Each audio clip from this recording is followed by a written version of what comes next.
me last year about this particular effort, we were thinking about funding of elections, and we often talk about how underfunded it is, under-resourced, when you compare it to other facets of local and state government. And that's a big challenge, to really try and peel back some of the layers of the onion. And so what I told him was, if this was easy, it would have been done a long time ago. And many people have started, and many people have come at it from different directions. So what if we brought those people together who've studied it from these various perspectives for a while and talked about the different models of funding around the country?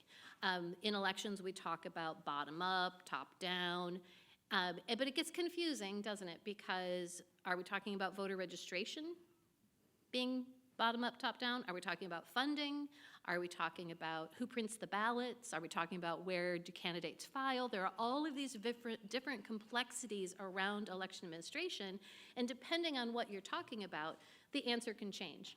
So you might have one state where it's top down for some and bottom up for other facets. So we wanted to bring together individuals who've been thinking about this deeply for a while, and so that's what you're going to see today.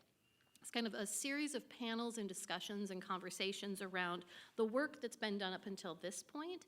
And what I wanted to do before I introduce, I'm thrilled to have my friend and colleague, Professor Mitchell Brown from Auburn University, here with me today to talk about the work that she's been doing along with Professor Kathleen Hale and the support of I think, some others at Auburn and around the country around their work. But before we get started on that, I wanted to do just a real quick overview and share some work from, I refer to them as the Pauls, Paul Manson and Paul Gronke, professors at Reed College. And when I was at Democracy Fund, we started doing a survey of local election officials. And every year, almost every year, there's been a survey of local election officials around a variety of facets of what happens in their offices. And I wanted to just share a couple of points that I think really drive home what we all know. Election officials love to say, one size does not fit all. I've said it myself, maybe in congressional testimony, but I also have come to realize that while it's true that one size does not fit all, we have to recognize that across the board, election officials are doing many of the same things, and sometimes and often in the same way. So instead of thinking about all the things that we don't do the same or similarly, let's instead talk about what we're doing the same and then think about the scaling of those efforts. And what we know is, of course, there are small jurisdictions and large jurisdictions, but the study, and it took me a while to really wrap my brain around this, 75% of our election officials in this country serve 8% of the nation's voters. 75% of the offices serve just 8% of the nation's voters. And 8% of the offices serve 75% of the nation's voters. Now, of course, right? Los Angeles County has more registered voters than all but 7 states in just one county. So while we know that instinctively, it's nice to have the data around it. We also know that when it comes to staffing sizes in this country, and this is broken down, so it's more than a $250,000 at the top, and then 100,000 to 250,000. It goes down from there. And the bottom one with the biggest red are 0 to 5,000 voters. So we know that a third of the election offices in this country don't have a full-time employee.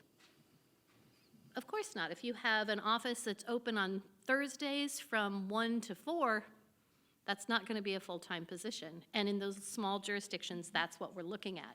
So right off the bat, we know that there's this great variation. We also know from the survey that the job is changing. So how many of you have been doing this for more than 5 years? Leave your hands up if it's more than 10, more than 15, more than 20. Sometimes I get up to 40. So we know that the job has changed over time. And there was a saying that Matt Masterson, who was a former EAC commissioner and worked at the Ohio Secretary of State's office and a number of other positions, about 10 or so years ago, we said, the job's changing. Now you have to be an IT manager. Remember those quaint days? We've got that in hand, right? But then it was, not only do you have to be an IT manager, but now you also have to be a cybersecurity expert, a public health expert.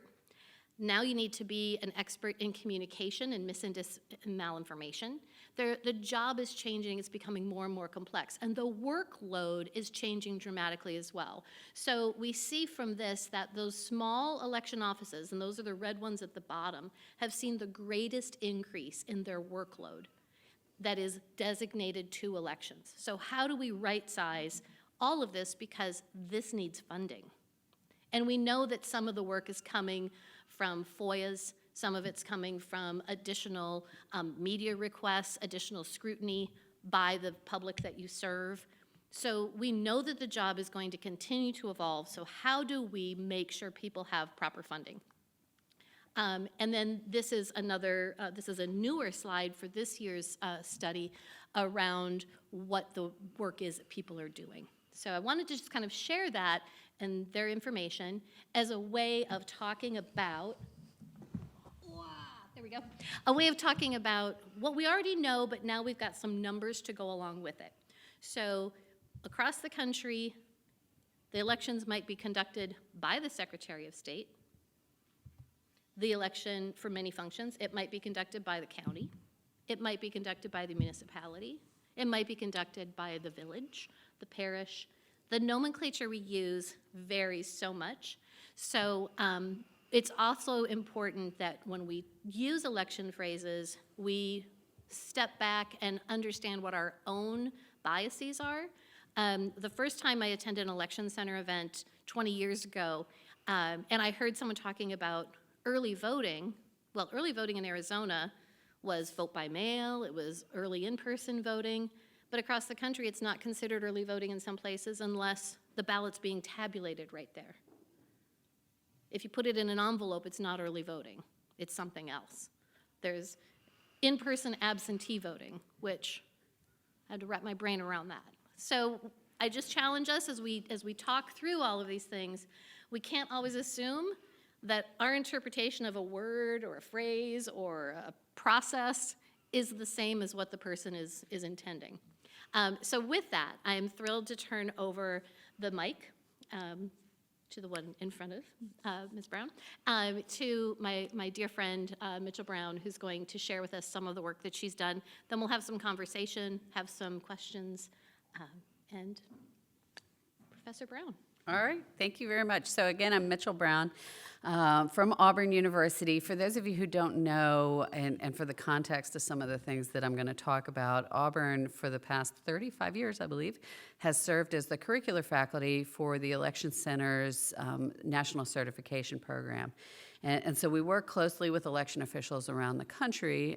Tammy asked me to essentially do two things. The first is to set the stage for our conversation about the landscape around the country for elections. And the second is to talk about a 2-year study that we did with the Election Center membership around costs specifically and revenue, and talk a little bit about why we decided to stop doing it. And I will say that when we started, every time we would have a meeting, I would say, we shouldn't be doing this. We should stop doing this. And finally, I got my good friend and colleague Kathleen Hale to agree with me that we should stop doing it, and why. And as a prelude to some of the things that Charles will talk about in the next panel. So that's what I'll do. I'll try and be brief because there's a lot here.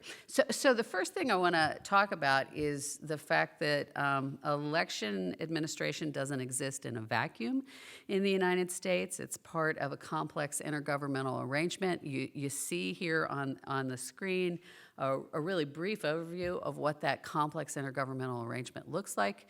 So obviously, you know, I'll go back to undergrad, right? We've got federal, state, and local levels where these things are happening. At the federal level, we've obviously got the 3 branches of government, more than 100 federal courts, 150 plus departments, agencies, and so on, but a small number of elected officials. We then go down to the state level where we've got 50 states, the District of Columbia, plus the territories. So for all of those things, right, we've got governors, we've got legislatures, we've got more court systems, we've got administrative agencies, and then we have state-created special districts and authorities. And we get approximately 20,000 elected officials that are there.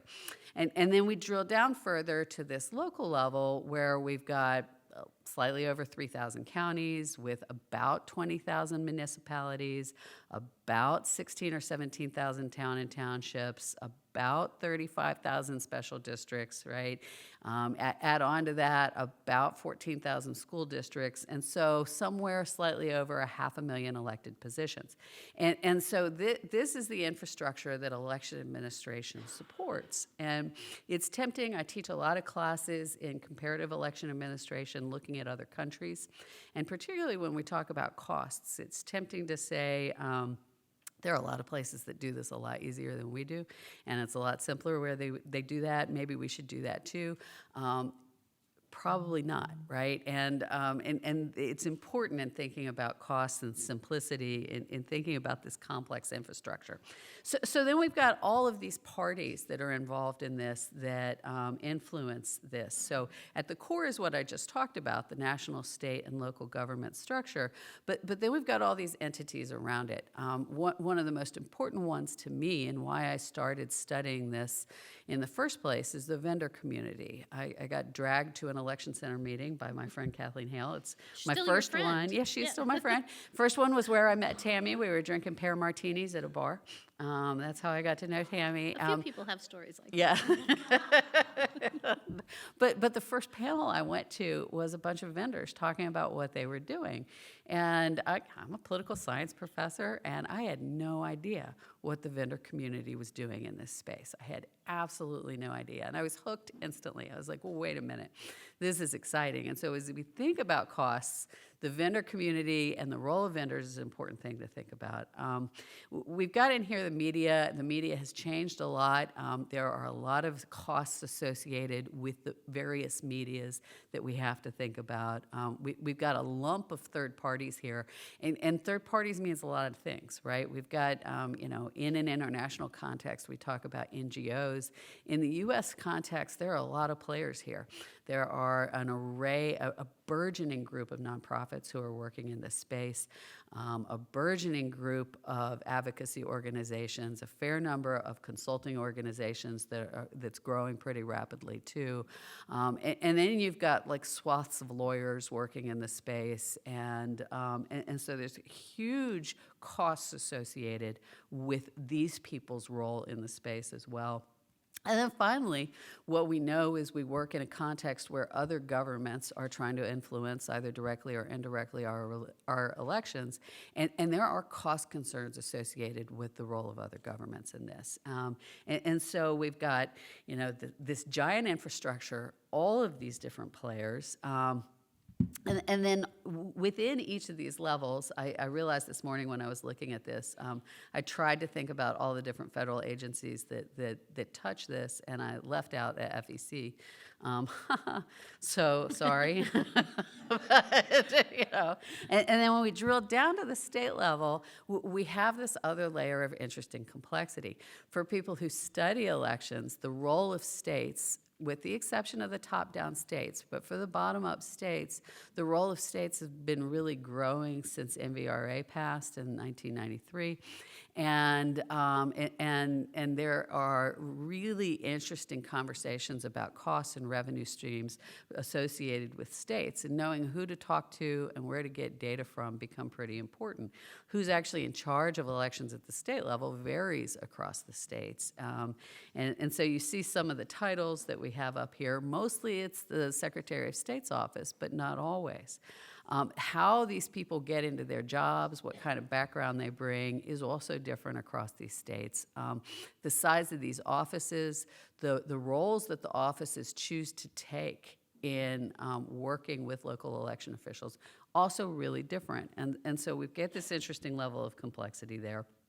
And then we get, when we drill down to the local level, this other really interesting complexity about who's actually running elections. And as we think about cost data and revenue data and trying to understand where to get information from and how to compare that information, we get this fascinating landscape. I love this map of the United States because whether you have a single office running elections in a county, or you have a board running elections, or you have multiple offices, has a real regional flavor to it. And so there's this regional effect that grows up from things that happened 250 years ago that I don't have time to get into, but is really important for understanding what's happening.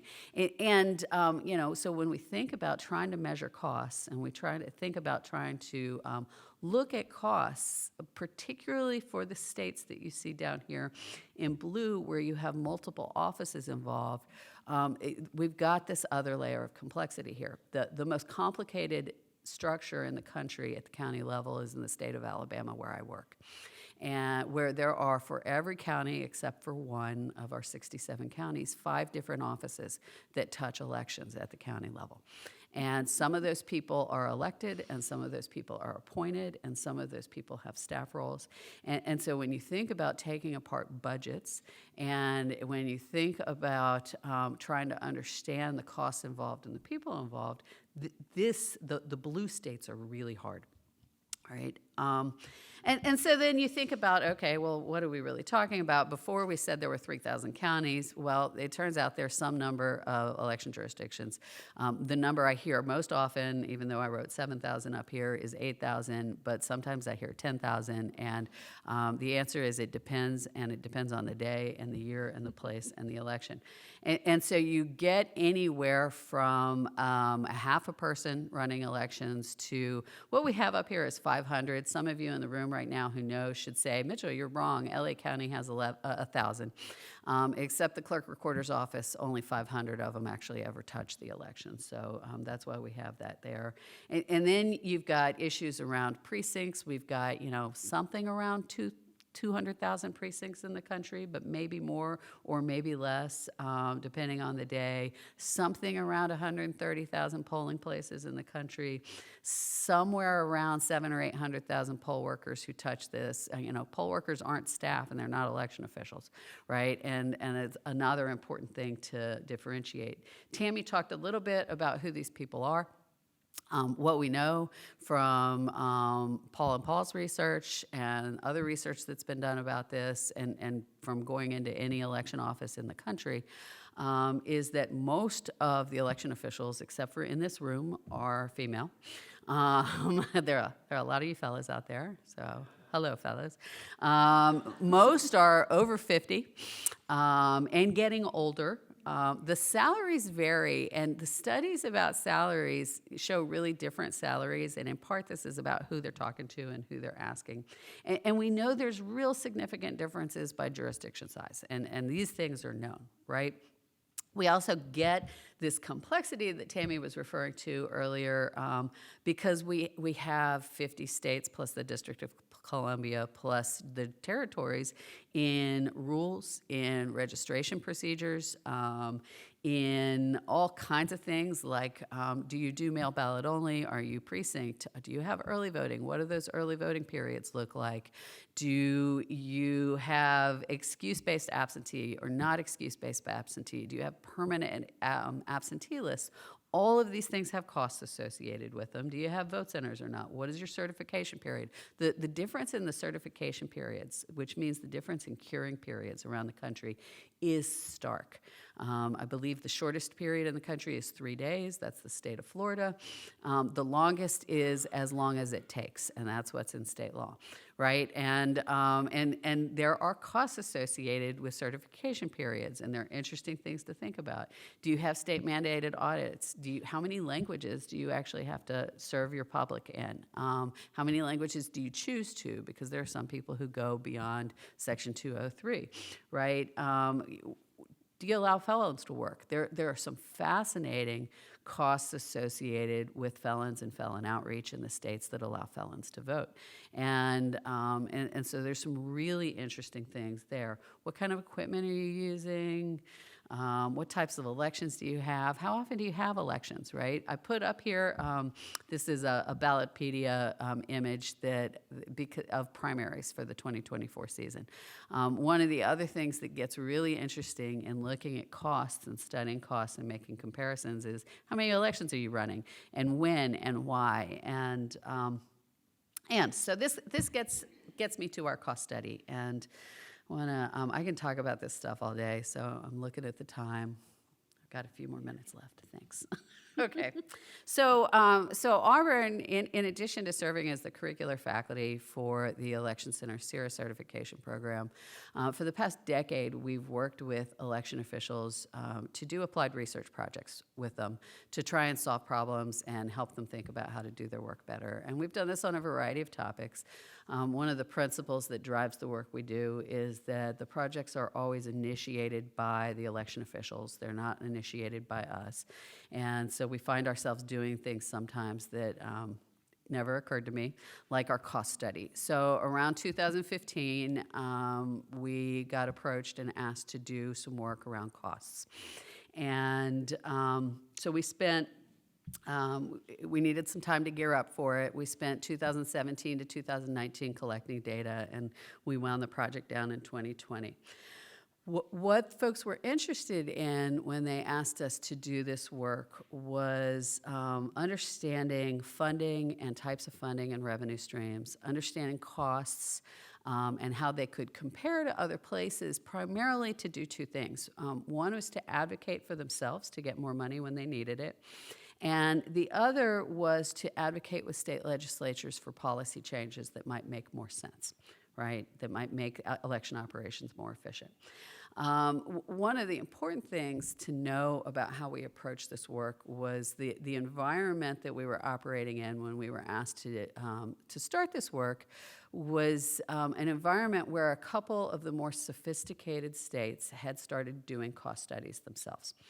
And what seemed like a good idea in some of those states was to try and figure out what cost per voters were. And so in one particular state at the time, there was an effort across all of the counties and in the state to, in a systematic way, collect cost data and then compare and create cost per voter measures.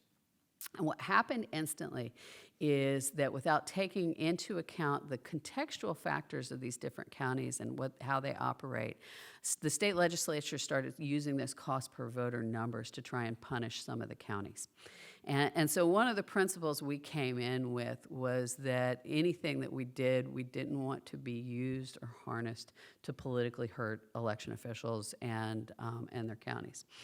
Another thing that we discovered as we started doing this is in some of the more sophisticated states that were doing these cost measures, they would, particularly for the counties that had what they thought were really great numbers, were starting to use dashboards and public-facing material to say, look at what an efficient, great job we're doing. Look at what wonderful administrators we are. But as we started digging behind those dashboards and the public-facing materials, the kinds of variables and data they were using to create their cost figures were different. And so there were some places that were boasting about doing great, efficient work, but weren't actually including all the things that other people were including in their cost figures. And so I say all of this as a caution about how we do this is really important. So between 2017 and 2019, we met with a total of 1,200 election officials in almost 40 states. We ran focus groups, we did interviews, we collected data from the places that we could get data from, and we did an internal study.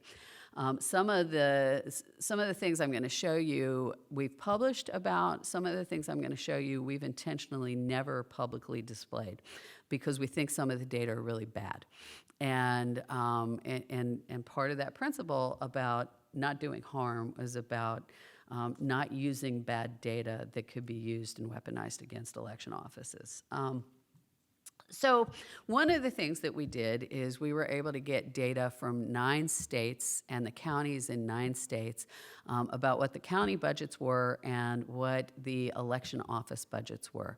And ignoring all of the various details about how they run elections and what their laws were, we then calculate a simple percentage of the overall county budget that the election office represented. And the average across all of these counties was 0.5%. Right? And so you think about the thing that undergirds American democracy is elections, and we spend 0.5% of county budgets on these things, right? And that's crazy.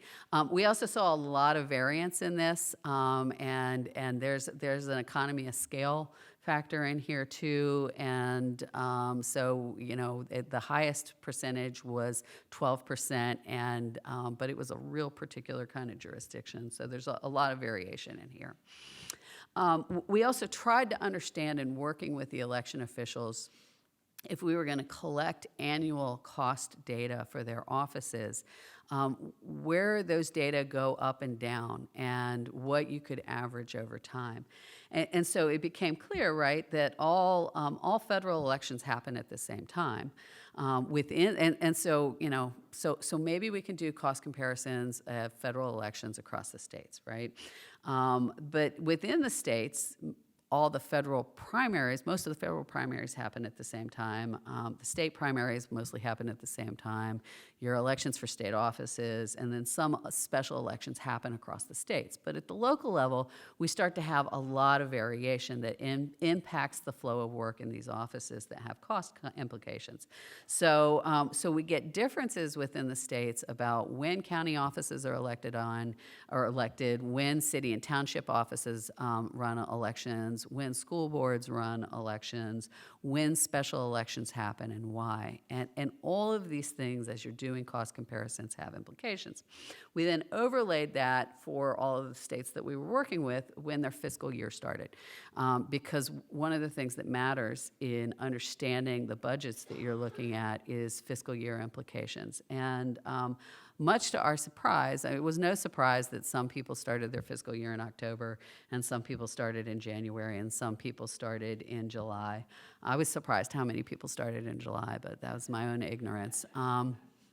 But there are other months too, it turns out.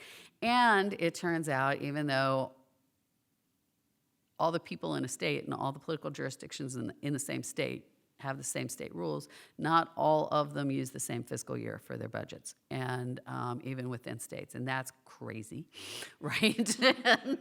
and so when you have to overlay those elections onto these fiscal years, right, then you get this other bit of crazy. We also started looking at revenue streams and what revenue streams look like, and where the counties get their money and who has to give them permission to get their money. And the revenue streams are different, and part of the revenue streams are different because some offices run other jurisdictions' elections for them and some don't. We get, as we heard about last night, some top-down versus bottom-up differences. We've got a lot more attention paid in the last presidential election cycle to outside of government revenue streams and all of this. And there are differences across the states about who gives permission and under what circumstances for the money to come in. And there's, as we heard about last night extensively, a layer of politics and politicking that impacts what these budgets look like.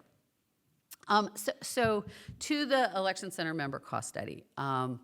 And this is the part that all the other slides that I've shown you are slides that that we've been public with. The next set of slides are not, and there's a reason. So we were thinking about doing a national study, and we decided that with the election officials we were working with through the Election Center to do a cost study of the membership. And the map that you see up here has the green states are the states where people participated. I think the most counties we got from one state was 13.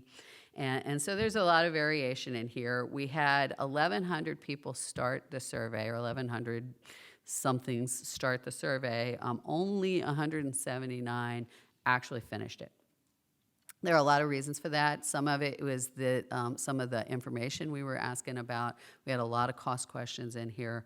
And the way the Election Center membership database is set up, there were probably a lot of people who started it and realized they didn't have access to that information, and so they stopped.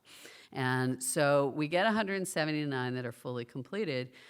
We then drilled down into the states where we get fully completed jurisdictions, and there were some jurisdictions where more than one person completed the entire survey with their cost information, and they gave us different answers from the same jurisdiction. And so this is part of why we've never released any of this information, because, you know, garbage in, garbage out, right? And so we've had people ask for it over the years, and we're like, you really don't want this. But we learned some really important and interesting things. One of them is revenue sources. You can't read any of those words that are up there on the screen. It's exactly what you would think, though. The biggest is jurisdiction allocations, so that's your county or your city, depending on where you are. This is followed by actually from local reimbursements, so from running school district elections and things like that. After that is state reimbursements. And then you get a bunch of stuff. Some of it's grant funds from the state, from the feds, other kinds of state support that come in. A lot of them candidate filing fees. There are a number of other kinds of fees that get paid to counties that are used to support election offices. And then there's a mishmash of other in here. And so we get this like really interesting array of revenue sources. One of the things we got asked about all the time was, well, what are the actual budgets for these offices? And more importantly, what we got asked all the time was, well, what are the salaries? And so I put these two up here. These are data we've been asked for a lot, and we've never released them because we think the data are bad. Because we had a couple people say, I get paid $3,600 a year from my county, or I get paid $5,000 a year from my county. And I don't think that makes any sense, but maybe it does. I hope not. My goodness, I hope not. And so there's this huge array that we get up here that goes into these figures. We then drilled down to the states where multiple counties in one state provided data, and we asked questions about what their expenditure categories were in their budgets. And so these 7 counties that you see listed up here are all from one state, and presumably in the same state, everybody has the same expenditure categories. But according to what these people self-reported about their expenditure categories, they don't. Right, and that's nuts too, right? And so everybody had operating expenditures, but everything else was across the board. And in some cases, we talked to people about what they were doing. In some cases, like salaries and benefits were rolled up into operating expenditures, and some places they weren't. And like, what are you going to do with that, right? And so then one of the other things that we did, this was one of the few things that we put out because we were asked to, is that we could drilled down for the states and the counties that responded by types of elections to see, because there's questions all the time about, does this way of doing voting cost more than this other way of doing voting? And I will tell you the next 2 slides, we got an awful lot of pushback from. I got one of I won't say who because there's a camera in the room, but I got one of the meanest emails I've ever received from a state election director in a male-only state about these data. because he was like, this does not reflect what, and you're harming mail ballots by these data, because what our data showed is that if you, and again, we did the budgeted per registered voter number that we swore we wouldn't do, but we did it for this. And what they showed for the moment in time that we collected these data was that the cost per registered voter for the mail-only states was actually higher. And the acolytes of mail voting are sure that it's lower. And it probably is in some places, but we know in the year that we collected these data, we had at least one state that was doing it for the first time. And one of the things we think we know about mail voting is that when you implement all mail voting, there are upfront expenses associated with it. And that's probably what we were capturing here. And so these are all the things, right? So I'm going to wrap up and say our big takeaways and why we stopped doing this is that, the intergovernmental arena in which elections work in the United States is remarkably complex. The election administration structure and all the rules and practice differences remarkably complex. And so it makes comparing really challenging.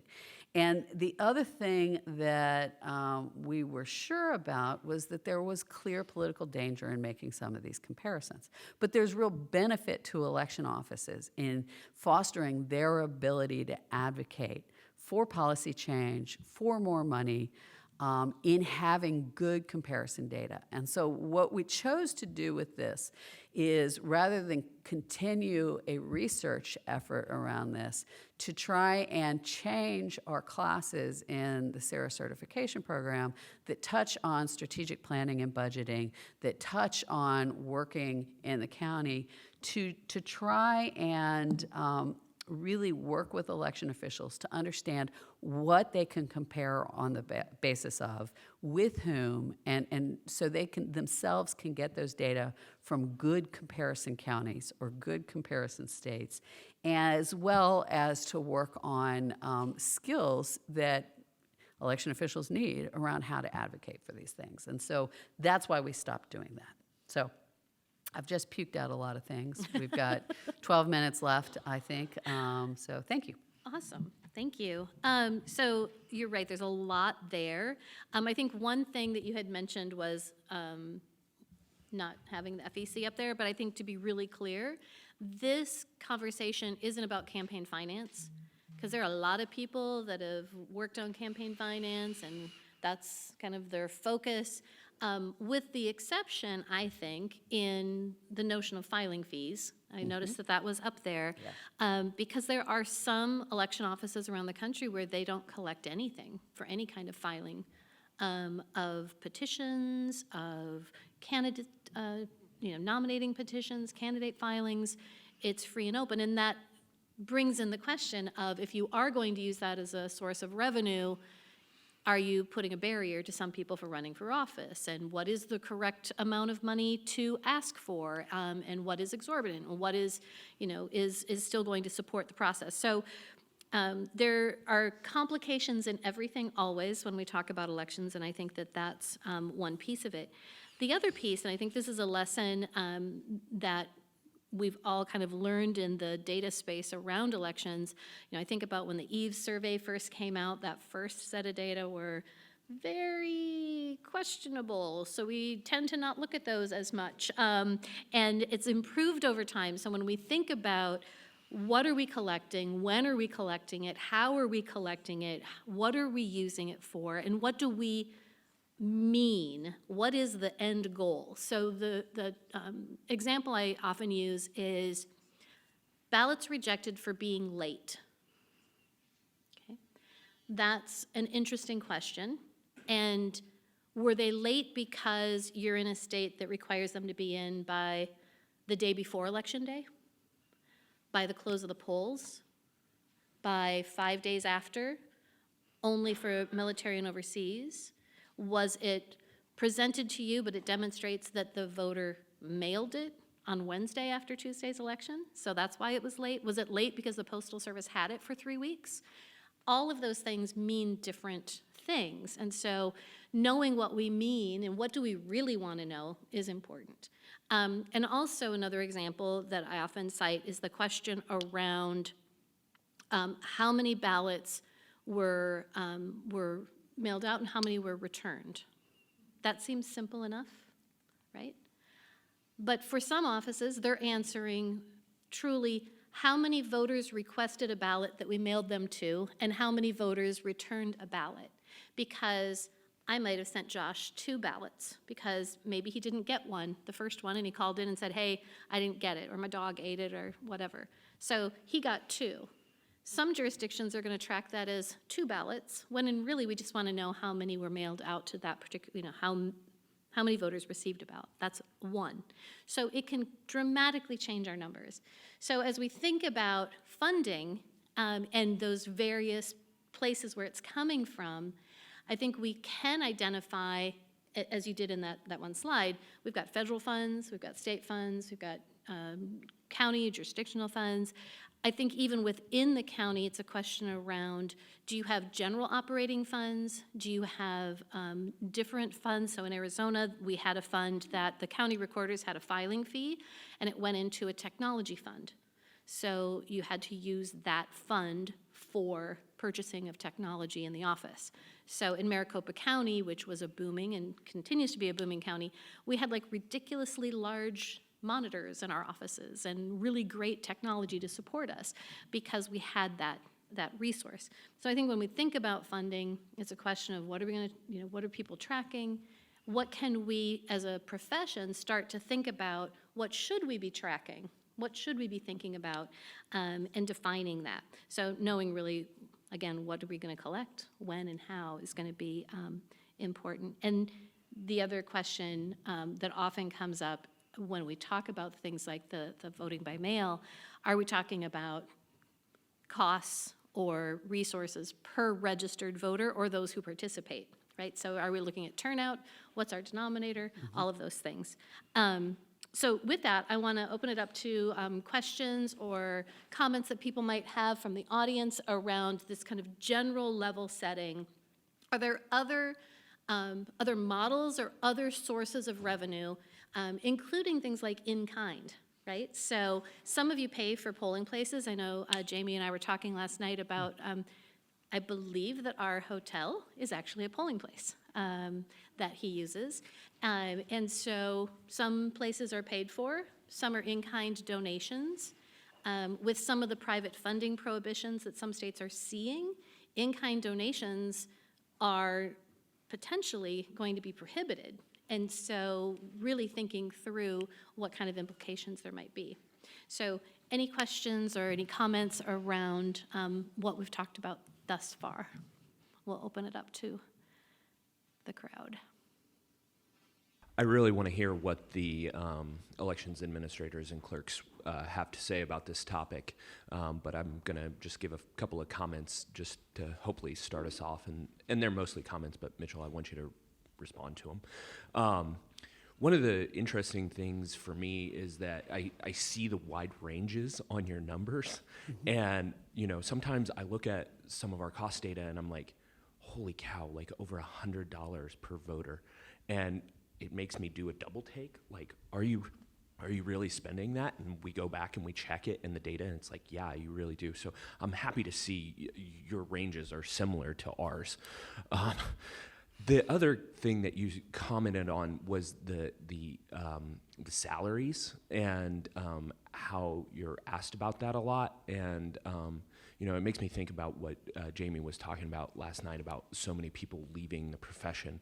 And so I would just be curious to hear your thoughts about the salaries and why the salaries are important, and maybe how we need to be thinking about or researching salaries in relationship to this question. So one of the things that's become clear from teaching in the SARA program, I've been teaching in the program almost 15 years now, is that the educational level of the people going through these classes, and I'll say one of the other things about doing a survey of a group of people like the election center members is that there's real selection bias built into that population to begin with, right? And so if we think about the people who go through the election center zero certification, these are places already with pretty reasonable resource bases. And so you've got all of this biased stuff in there. But I can tell you for sure, in the past 15 years, the sophistication and educational attainment levels of the people going through these classes is skyrocketing. And so the salary piece is really important. We ask salaries. We also ask people how their salaries compared to election officials in other counties in their state, and how their salaries compared to people in comparable jobs outside of elections in their county. And it's all subjective data because they were just telling us what they think, and they might not actually know. They were sure that the election salaries were largely similar, except the big cities in their states. But that compared to the other people in their county doing similar work, they were grossly underpaid. And that may or may not be true. I think it probably is true. And so one of the implications then, as you think about salaries, so you've got this profession that, in some other work we've done, we've sort of tracked the professionalization of the election as a field, and it has lagged behind a lot of the other public sector elections.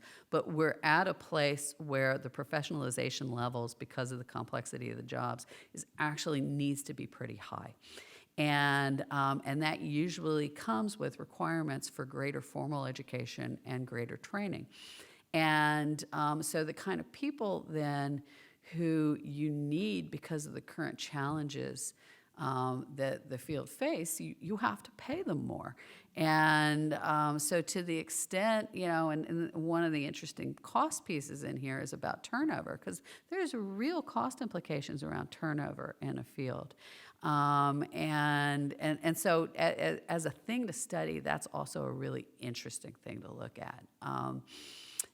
I will say, however, having worked with all of these election officials for all these years in these classes, despite the fact that the educational attainment's going up and up and up, the folks who come into our classes with an associate's degree or no college are just as good and just as dedicated and just as capable as the people who come in with law degrees. So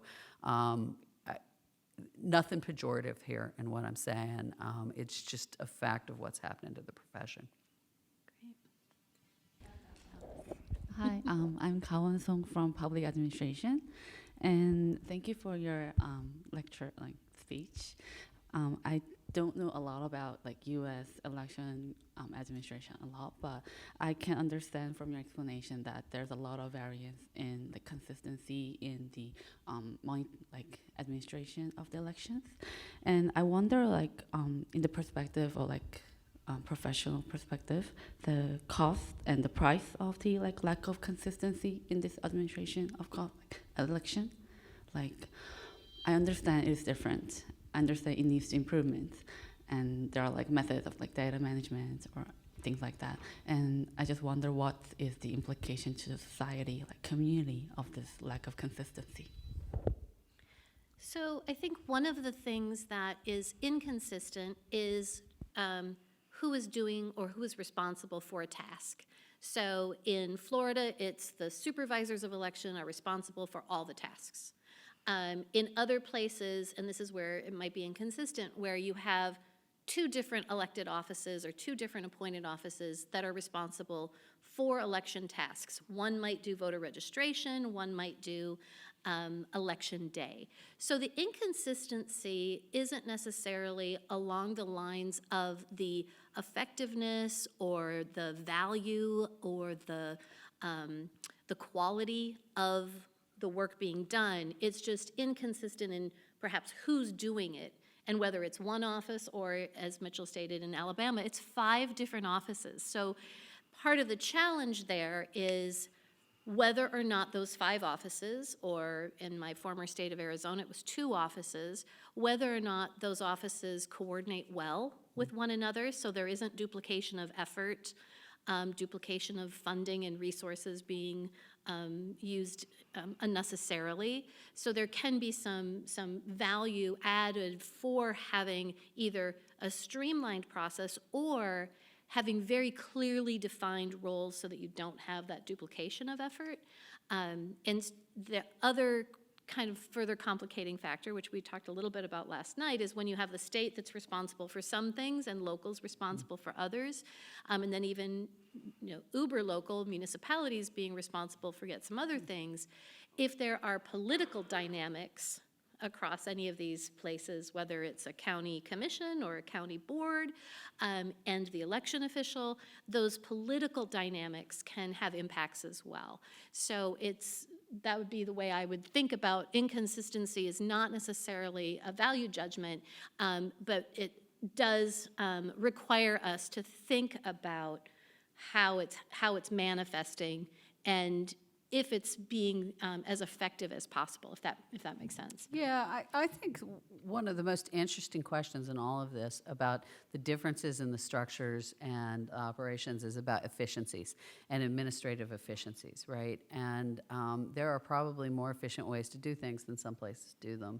And I will say in Alabama, the last Secretary of State, John Merrill, when he came into office after he learned about elections from other places, did a one-year working group with probate judges, because probate judges are the office that does the most in the state, and the voter registrar offices that are all appointed, a one-year working group to try and figure out how to increase efficiencies. And in the end, politics got in the way because nobody wanted to give away any of their territory. And so to me, the big question about inconsistencies really is about efficiencies. So. Yeah, great.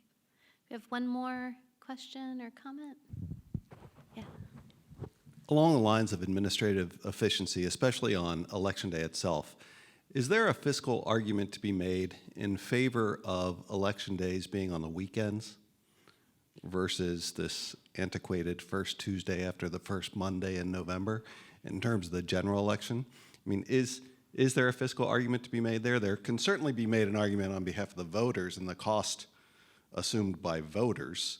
But in terms of running the election and the efficiency of the election and recruiting people to work at the polls, is there an argument to be made? The only way I could see to get there, and it would only be for places still doing precinct voting only, would be about whether there's more space available and you could get more in-kind donations. That would be the only way I could think that you'd get a cost efficiency there. And you do have states like Louisiana, their election day for many of their elections is a Saturday. I'm not sure of anybody else, and it's not for, obviously federal elections, but I'm not sure of anyone else that has their election day per se on a Saturday. But I'd like to ask the election officials in the audience, how many of you think if you moved election day from Tuesday to Saturday, it would be more difficult to get poll workers on the weekend?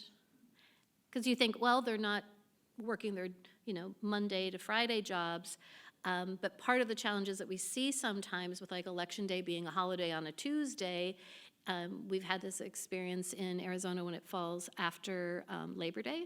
We had a really hard time getting our board workers because they all took long weekends, and they're like, no, I'm not coming back for that 5 a.m. stint. I've got fishing to do, So there are some challenges with workforce, but maybe it's offset. So I think the other thing I'd say is the idea that it's easier for voters to vote on Sundays has a hard-baked class bias in it, because there's a lot of people who work on Sundays now.